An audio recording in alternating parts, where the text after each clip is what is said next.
Hello everyone. চুলিখিনি ছুটি হওক বা দীঘল আটাইতকৈ বেছি আমাৰ চুলিখিনিৰ কাৰণে কি দৰকাৰী জানেনে? চুলিত ভলিউম থকাটো দৰকাৰী। সো আজি মই হেতুকে আপোনালোকক থুলমুলকে কম যে নিজৰ চুলিখিনিৰ ভলিউমটো কেনেকৈ আপোনালোকে মেইনটেইন কৰিব পাৰে।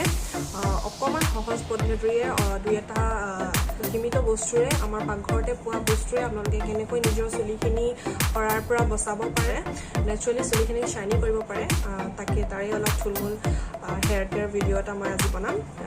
আশা কৰিছোঁ আপোনালোকে ভিডিঅ'টো লাষ্টলৈকে চাব, কিয়নো বহুতখিনি ইম্পৰ্টেণ্ট টপিক মই কৈ যাম এতিয়া। আহক ভিডিঅ'টো ষ্টাৰ্ট কৰোঁ।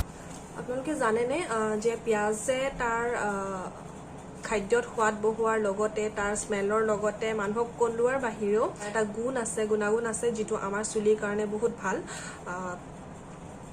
পিঁয়াজ একচুৱেলি মই নিজে কোনো বস্তু তাৰ ভেলিউখিনি নজনাকৈ, তাৰ ইউজেছখিনি, তাৰ বেনিফিটছখিনি নজনাকৈ মই এপ্লাই নকৰোঁ। মই অনেষ্টলি ক'ব গ'লে তেনেকৈ একোৱে ইউজ নকৰোঁ পিঁয়াজৰ বাহিৰে। হেয়াৰ অইলিং কৰোঁ। চুলিত অইলিং কৰাটো বহুতে দৰকাৰী, স্প্লিটেন্স নহ'বৰ কাৰণে, নিজৰ গুৰিটো মজবুত কৰিবলৈ, তাক নৰিছ কৰিবলৈ অইলিং কৰাটো দৰকাৰী। তাৰ লগতে মই আজি পিঁয়াজৰ বেনিফিটছখিনি বেছিকৈ হাইলাইট কৰিম মোৰ ভিডিঅ'টোত, আৰু বাকীখিনি মই এটা এটাকৈ দি যাম।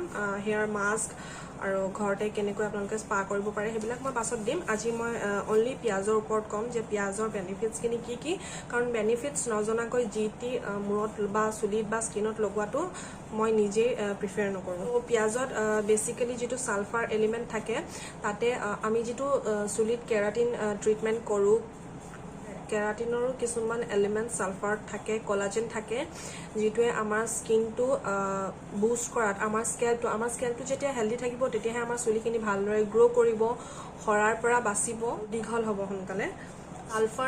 ছালফাৰত যিখিনি এলিমেণ্টছ থাকে, পিঁয়াজৰ ৰসত যিটো ছালফাৰ থাকে, সি চুলিখিনিত স্কেল্পটোৱে ভালদৰে ধৰি ৰখাত সহায় কৰে, মজবুত কৰে আৰু পটককৈ চুলিখিনি বিনা কাৰণতে সৰি যোৱাৰ পৰা চুলিখিনিক বচায়। আৰু যিখিনি চুলিৰ ফলিকলছবিলাক ৰিজেনেৰেট কৰাত সহায় কৰে। বেচিকেলি ক'ব গ'লে আমাৰ স্কেল্পটো ষ্ট্ৰং কৰে। যিহেতু আমাৰ স্কেল্পটোৰ ওপৰতে আমাৰ স্কেল্পটোৱে আমাৰ চুলিখিনি ধৰি ৰাখে। চ' স্কেল্পটো ষ্ট্ৰং থাকিলে আমাৰ চুলিখিনি ভালে থাকিব, ভালকৈ গ্ৰ' কৰিব আৰু তাৰ ঘনত্বটো বাঢ়িব। পিঁয়াজত সেই সকলোখিনি দৰকাৰী বস্তু আছে যিটো আমাৰ চুলিৰ কাৰণে দৰকাৰী। পিঁয়াজ ৰেগুলাৰলি ইউজ কৰি থাকিলে চুলিত শ্বাইন আহে। আপোনালোকে দেখিব পাৰিছে মই আজি ইউজ কৰিছোঁ।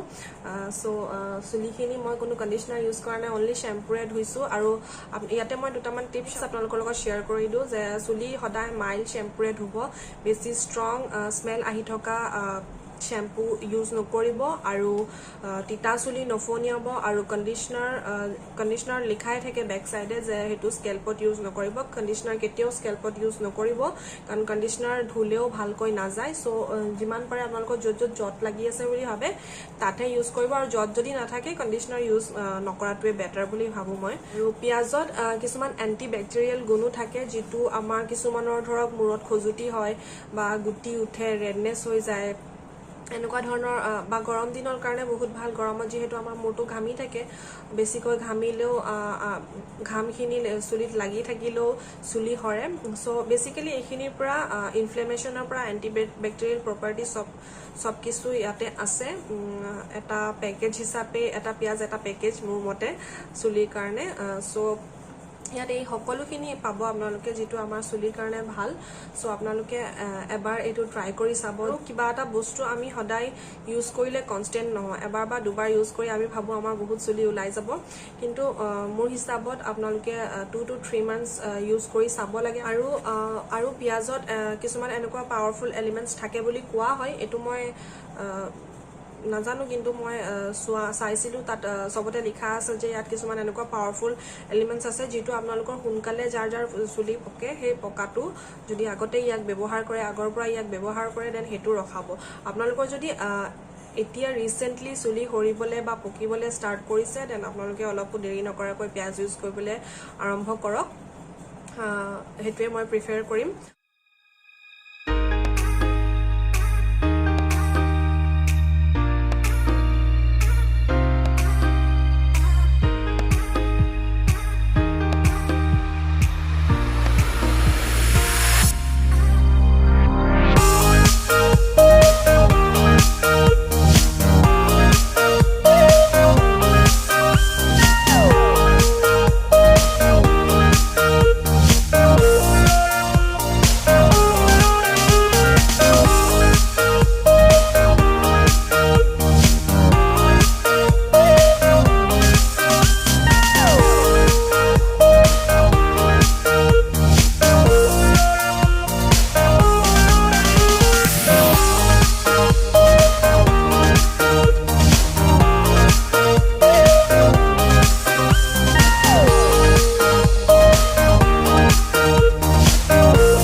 কেইবাৰ লগাব আপোনালোকে মই আপোনালোকক সাজেষ্ট কৰা মতে আপোনালোকে উইকলি 3বাৰ লগাব আৰু যদি উইকলি 3বাৰো নোৱাৰে দেন 2বাৰ হলেও আপোনালোকে ইউজ কৰিব যদি আপোনালোকে এটোতে ষ্টিক কৰি পেলাই নিজৰ চুলিখিনি ভাল কৰিম বুলি ভাবিছে ভাল ৰিজাল্ট পাম বুলি ভাবিছে দেন আপোনালোকে উইকলি 3 টাইম ইউজ কৰিব ইয়াক আৰু লাষ্ট বাট নট লিষ্ট মই যেটো সদায় কওঁ যে আমাৰ চুলি হওক আমাৰ মানসিক সিচুৱেচন হওক বা আমাৰ শৰীৰটোৱে হওক সকলো আমাৰ খোৱাৰ বোৱাৰ ওপৰতে ডিপেন্ড কৰিব আপোনাৰ চুলি আৰু ছালত আপোনাৰ ডায়েটটো ৰিফ্লেক্ট কৰে যেতিয়া আপোনাৰ স্কিনটো ডাল থাকিব চুলিখিনি বেছি ডাল থাকিব সৰিব সেইখিনি আপোনাৰ পোৰ ডায়েটটো একচুয়ালি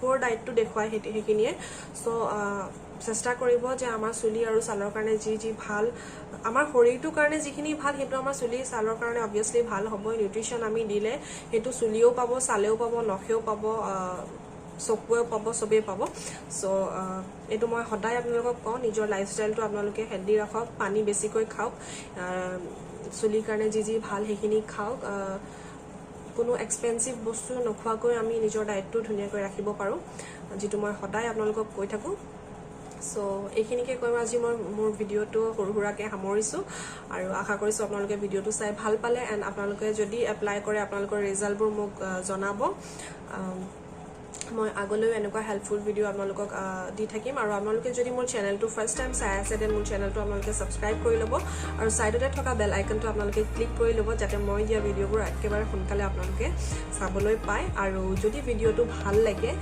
ইউজফুল বুলি ভাবে দেন এটা লাইক দি পেলাই মোক অলপ সাহস দিব অলপ এপ্ৰিচিয়েট কৰিব